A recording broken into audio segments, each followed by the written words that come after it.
وَلْتَكُنْ مِنْكُمْ أُمَّةٌ يَدْعُونَ إِلَى الْخَيْرِ وَيَأْمُرُونَ بِالْمَعْرُوفِ وَيَنْهَوْنَ عَنِ الْمُنْكَرِ وَأُولَئِكَ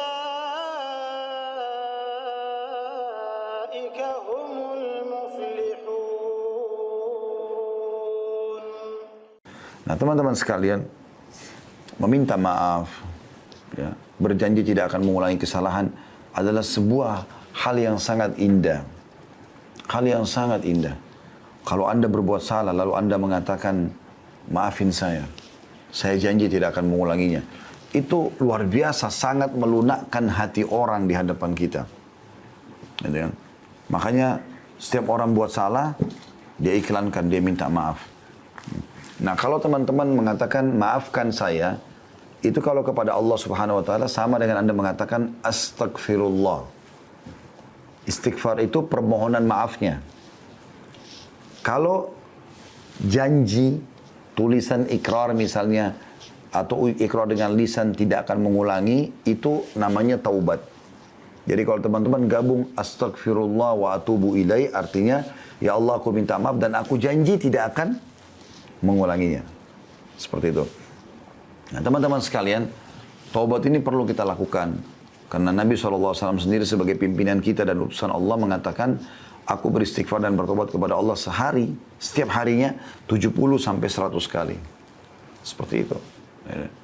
Apalagi kita gitu ya. Padahal Nabi SAW sudah diampuni dosa-dosanya, tapi masih seperti itu.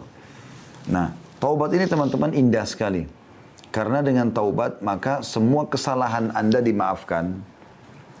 Plus lagi, fasilitas yang terhalang karena kesalahan Anda akan diberikan. Contoh misal Anda di kantor, Anda kerja. Lalu Anda buat satu kesalahan, misalnya telat datang, atau Anda tidak menyelesaikan pekerjaan atau apa saja. Lalu cara yang terbaik adalah Anda minta maaf dan Anda coba perbaikin. Anda ajukan permohonan maaf, Anda janji tidak akan mengulanginya, lalu Anda janji juga memberikan tanggalnya atau waktunya ya, the time-nya itu akan diselesaikan. Maksud saya waktunya akan diselesaikan pada hari ini atau pada jam ini gitu. Dan ini tepati itu. Maka saya yakin nanti perusahaan akan memaafkan kesalahan Anda dan akan mencairkan semua fasilitas atau memberikan fasilitas yang sudah dijanjikan. Karena Anda lakukan itu. Seperti kurang lebih itu rasionalnya orang kalau bertaubat. Seperti itulah. Allah Subhanahu wa taala memerintahkan kita teman-teman untuk selalu taubat. Ini adalah perintah dalam banyak ayat Al-Qur'an, gitu kan. Dalam surah An-Nur misalnya ayat 31, dan bertobatlah kamu sekalian kepada Allah hai orang-orang beriman agar kamu beruntung. Wa tubu ilallahi jami'an ayyuhal mu'minun la'allakum tuflihun. Gitu kan? Allah SWT menyuruh itu. Kemudian juga dalam surah At-Tahrim ayat 8 juga begitu. Hai orang beriman bertobatlah kepada Allah dengan taubat yang ikhlas. Ya. Alladzina amanu tubu ila Allah taubatan nasuha.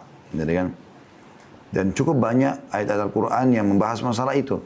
Begitu juga perkataan Nabi Nuh alaihissalam kepada kaumnya. Wa qul istaghfiru rabbakum innahu kana ghaffara. Dan Nuh pun berkata kepada kaumnya, mohon ampunlah kepada Tuhan kalian karena dia maha pengampun. Manfaatnya apa? Yursilis sama alaikum midrara. Maka dia akan turunkan dari langit air yang deras. Maksudnya rezeki. Ya.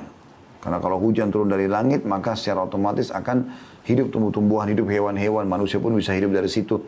Semuanya bisa bergerak dengan adanya air. Wa yumditkum bi amwalin wa banin. Dan dia akan memberikan tambahan keturunan dan harta buat kalian. Makanya pernah teman-teman sekalian, ada orang yang datang kepada Hasan Basri rahimahullah, 3 orang. Tiga-tiganya punya masalah nih. Yang satu datang mengatakan, wahai imam. Imam itu kalau kita kiai di Indonesia ya. Saya sudah lama sakit, tidak pernah sembuh. Sudah berobat sana sini, tabib ini, tabib itu, tapi belum sembuh. Apa saran Anda? Kata Hasan Basri, istighfar dan bertobat kepada Allah. Tapi yang benar, yang nasuha, yang tulus kepada Allah. Orang itu pulang. Masuk orang kedua. Dari sini perbanyak istighfar ya kata Hasan Basri. Bukan cuma istighfar dan tobat saja pulang, enggak. Perbanyak. Lisanmu selalu astagfirullah wa atubu ilaih. Terus sampai engkau melihat jalan keluarnya. Datang orang kedua mengatakan, wahai imam, saya udah lama menikah. Ini saya sama istri saya, kebetulan sama istri datang ke rumah Hasan Basri. Rahimahumullah semuanya. Lalu dia mengatakan, kami sudah 10 tahun menikah, belum punya anak.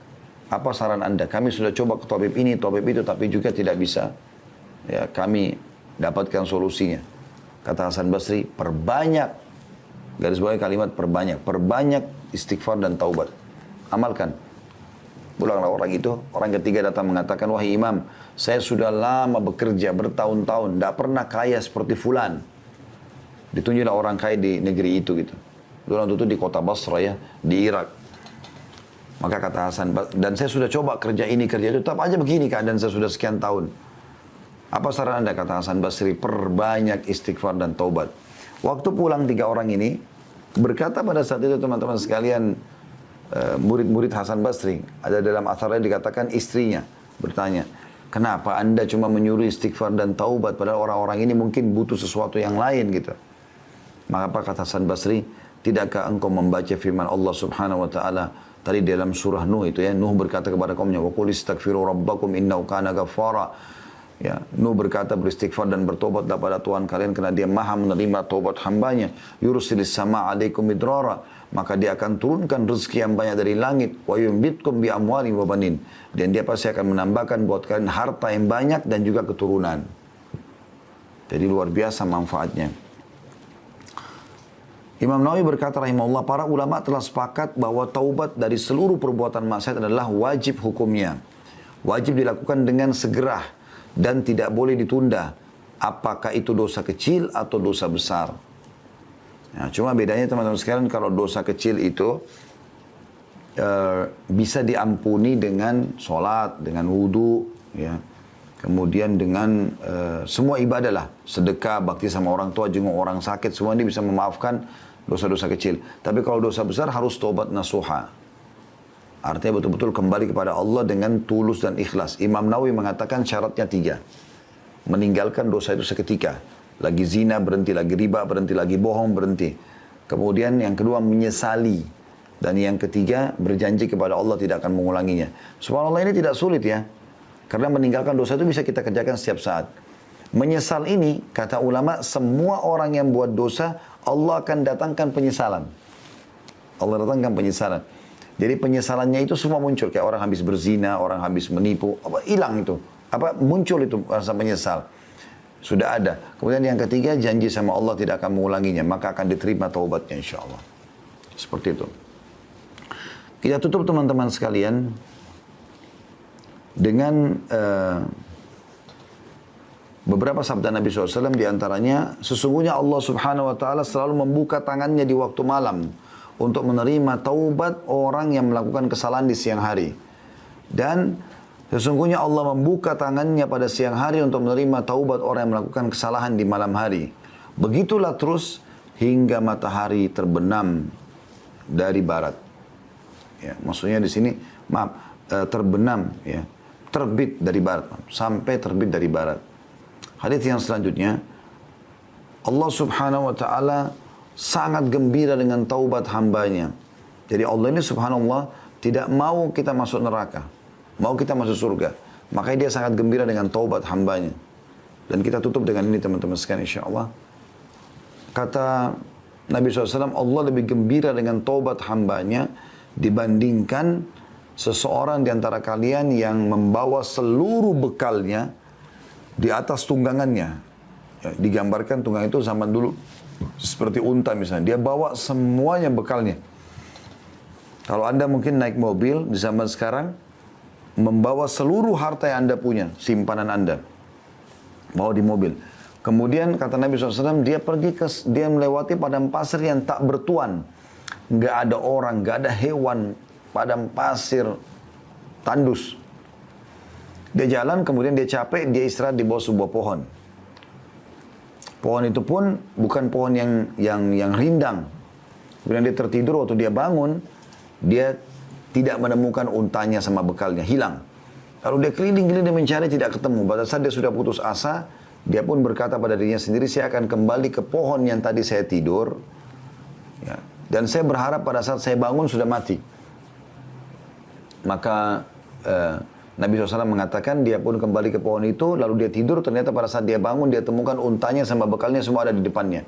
Bagaimana gembiranya orang ini karena dia bisa melanjutkan kehidupan, Allah lebih gembira dengan tobat hambanya dibandingkan orang seperti ini. Resep ini teman-teman sekalian, curhat dengan Allah Subhanahu wa Ta'ala dan bertobat dari dosa-dosa, dipastikan keduanya insya Allah dan masuk dalam judul kita akan menjadi penyebab utama semua urusan Anda dimudahkan oleh Allah Subhanahu wa Ta'ala. Allahu a'lam.